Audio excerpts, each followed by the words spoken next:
നമസ്കാരം. എല്ലാ പ്രേക്ഷകർക്കും ഗുഡ് മോർണിംഗ് കേരളത്തിലേക്ക് സ്വാഗതം. ആരോഗ്യമന്ത്രിക്കെതിരെ KSU നടത്തിയ പ്രതിഷേധത്തിൽ മന്ത്രിക്ക് പരിക്കുപറ്റിയതിൽ വ്യാപക പ്രതിഷേധമാണ് CPM സംസ്ഥാനത്താകെ നടത്തുന്നത്. ഇന്നലെ രാത്രിയുമൊക്കെ ഏറെ വൈകിയും പ്രതിഷേധം നടന്നു. പ്രതിരോധിക്കാൻ കോൺഗ്രസും രംഗത്തുണ്ട്. ഒപ്പം തന്നെ VD സതീശൻ നയിക്കുന്ന പുതുയുഗ യാത്ര തെക്കൻ ജില്ലകളിലേക്ക് പ്രവേശിക്കുന്ന ഒരു ഘട്ടം കൂടിയുണ്ട്. സ്ഥാനാർത്ഥികളും അതുപോലെ തന്നെ രാഷ്ട്രീയ പാർട്ടികളും മുന്നണികളും ഒക്കെ സ്ഥാനാർത്ഥി പ്രഖ്യാപനവുമായി ബന്ധപ്പെട്ട ചർച്ചയിലൊക്കെ മുന്നോട്ട് പോകുന്ന ഒരു സാഹചര്യമാണ്. ദേശീയ തലത്തിലേക്ക് വരികയാണെങ്കിൽ പ്രധാനമന്ത്രി നരേന്ദ്രമോദി ഇസ്രായേൽ സന്ദർശനത്തിൻ്റെ ഭാഗമായി ഇന്നലെ ഇസ്രായേൽ പാർലമെന്റിലൊക്കെ സംസാരിക്കുന്നു.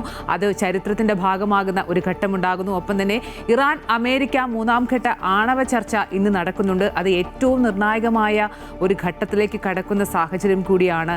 ഒപ്പം ക്രിക്കറ്റിലേക്ക് വരികയാണെങ്കിൽ T20 ലോകകപ്പിൽ ഇന്ത്യക്ക് ഇന്ന് നിർണായകം കൂടിയാണ്. അങ്ങനെ നിരവധി വാർത്തകളുള്ള ഒരു ദിവസമാണ്. എല്ലാ പ്രേക്ഷകർക്കും ഒരു നല്ല ദിനം ആശംസിച്ചുകൊണ്ട് ഇന്നത്തെ ഗുഡ് മോർണിംഗ് കേരളം ആരംഭിക്കുന്നു.